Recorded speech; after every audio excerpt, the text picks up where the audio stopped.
Shalom, selamat sore kepada mahasiswa kami program studi PAK semester 6.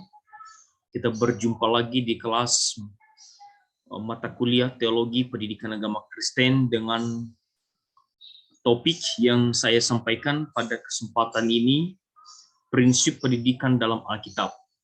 Dan sebelumnya, saya mengajak teman-teman sekalian untuk menyebutkan visi misi STT Amnes Barat dan visi misi program studi pendidikan agama Kristen. Visi misi STT Amnes Barat menjadi sekolah tinggi teologi yang melahirkan para lulusan teologi dan guru agama Kristen yang memiliki integritas Kristus dan berjiwa misioner.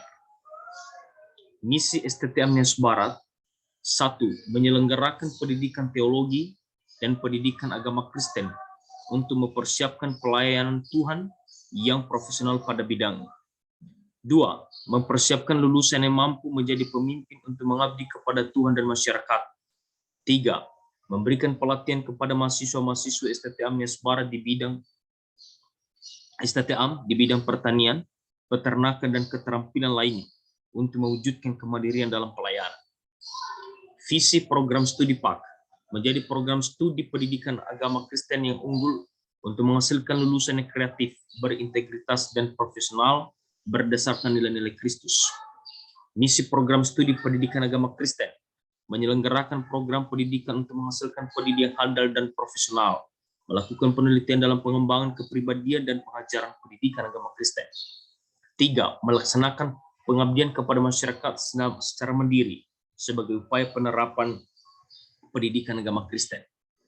Jadi visi misi menjadi jiwa mahasiswa program studi PAK untuk kita semakin mencintai STT-AM sebagai alma mater kita kelak. Selanjutnya kita masuk pada materi pada pagi hari ini, pada sore hari ini, yaitu prinsip pendidikan dalam Alkitab. Di dalam Alkitab sangat jelas bahwa Allah memerintahkan umatnya untuk mengajarkan firman Allah kepada orang lain. Prinsip dasar Alkitab dalam sistem pendidikan Kristen adalah mengajarkan firman sebagai amanat agung yang kekal. Arojatulah telah Banua dalam bukunya Teaching Legis menjelaskan bahwa tindakan Yesus sebagai pengajar merupakan revolusi pendidikan yang harus dan terus dikembangkan dan dilaksanakan oleh para guru Kristen zaman sekarang. Karena Yesus mengajar itu, Dia telah mengkaderkan para muridnya untuk melanjutkan tugas mengajar dengan baik, benar, dan bertanggung jawab. Sekarang yang harus mengerjakan tugas itu adalah guru Kristen, para hamba Tuhan, dan setiap orang percaya. Jadi, tugas pengajaran itu bukannya tugasnya Tuhan Yesus, tetapi tugas kita saat ini juga orang-orang percaya, termasuk teman-teman mahasiswa yang sedang dipersiapkan menjadi hamba Tuhan, menjadi guru Kristen yang benar-benar memiliki jiwa misioner. Nah,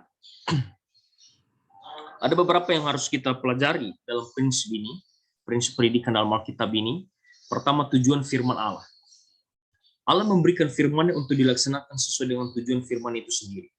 Pada hakikatnya Alkitab ditulis untuk dan dengan maksud untuk mengajar dan mendidik seperti yang tertulis di dalam Alkitab.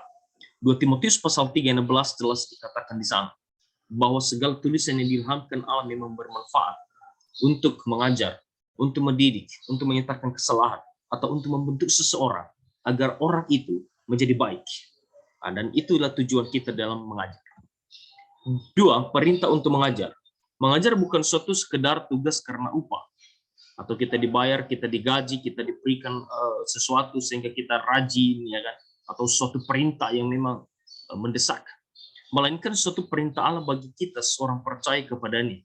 Perintah Allah merupakan prinsip dasar mengajar bagi guru dan hamba Tuhan. Dan perintah itulah kita dipanggil menjadi hamba Tuhan. 3. Mengajar adalah tindakan Allah. Dalam Alkitab jelas kita mengerti bahwa Allah sendiri bertindak sebagai guru untuk mengajarkan umatnya yang kemudian diteruskan oleh para nabi, raja, hakim, dan para rasul. Sikap Allah yang patut diteladani peranannya sebagai guru yang agung. Ayub mengatakan bahwa sesungguhnya Allah itu mulia dan dalam kekuasaannya. Siapakah guru seperti Dia? Siapakah yang mengajar seperti Allah? Dia bisa mengubah hati seseorang. itu menunjukkan bahwa dia guru agung dan dia psikolog agung yang mengerti setiap hati dan pikiran kita. 4 prinsip belajar menurut Alkitab ada beberapa.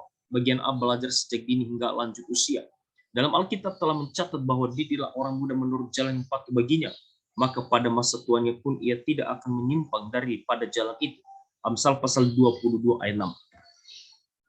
Konsep ini berkesinambungan dengan moto pendidikan yang sering dikumandangkan, bahwa low life education, belajar seumur hidup.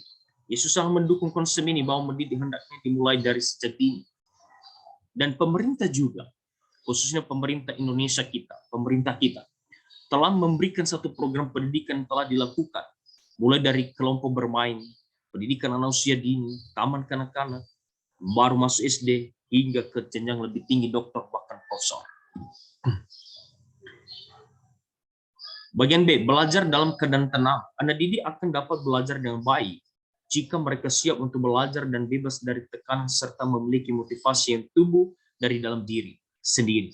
Paulus menekankan bahwa ketika kita terbuka terhadap Injil, kita siap menerima kebenaran rohani. Untuk mengerti kebenaran rohani tersebut, kita harus memiliki pikiran Kristus. 1 Korintus pasal 2 ayat 9 sampai 16. Kita sebagai orang yang sebagai guru, sebagai calon guru, atau sebagai pengajar dimanapun kita nanti mengajar, kita harus memberikan ketenangan di dalam suasana belajar. Tidak boleh ribut sana sini. Memang ada karakteristik tersendiri. Anak-anak ada yang suka belajar kalau ngemil, ada yang suka belajar kalau dengar musik, tetapi pada umumnya orang lebih suka belajar dengan tenang. Oleh sebab itu, yang lebih penting lagi adalah ketenangan pikiran. Ya, pikiran itu harus bersih, harus kataros dia. Kataros itu kudus. Kataros itu murni, harus murni. Dan harus hegios, kudus. Kados. Harus itu. Kita ketika pikiran kita diisi dengan hal-hal yang baik, yang tidak baik, pasti kita belajar pun tidak nyaman. Bagian C, belajar dengan metode EKI. Dalam Alkitab telah banyak memberikan cara belajar seperti yang dilakukan oleh Tuhan Yesus. Mau belajar sistem EKID, yaitu efektif, kreatif, inovatif, dan dinamis. Tuhan Yesus lakukan di dalam setiap pengajaran. Belajar tidak perlu monoton atau kaku, di mana nyata di dalam Ulangan pasal 6 ayat 4-9, bahwa Allah mengajarkan kepada Musa untuk mengajarkan umatnya dengan EKID. Allah mengajar Musa, lalu Musa mengajar umatnya, dan umatnya itu mengajarkan setiap anggota keluarganya dengan cara yang sangat dinamis. Bagian D, belajar dengan pakem. Belajar harus diumumkan dengan pakem, yaitu pembelajaran aktif, kreatif, efektif, dan menyenangkan. Sebagaimana dijelaskan di dalam Ulangan pasal 6 ayat 4-9 itu. Menekankan pembelajaran yang pakem. Mengapa? Sebab di dalamnya terjadi hubungan baik antara guru dengan murid, sehingga suasananya pun menjadi menyenangkan. Bagian E, metode pendidikan agama Kristen. Metode pendidikan agama Kristen menurut Alkitab yang dapat kita temukan adalah sebagai berikut. Jadi saya sampaikan di sini hanya 3 saja. Pertama, metode pengulangan. Ulangan pasal 6 ayat 7a. Haruslah engkau mengajarkannya berulang-ulang kepada anak-anakmu dan membicarakannya. Ini menunjukkan bahwa kita harus melakukan, mengulang terus, mengajar, belajar terus, berulang terus. Tidak hanya guru yang mengajar, tetapi saudara juga sebagai mahasiswa harus mengajar dan mengajar secara terus-menerus. Kenapa? Karena natur manusia kan suka lupa. Maka ketika kita diajar 3, 4, 5 kali, maka secara otomatis lengket dan permanen dia. 2.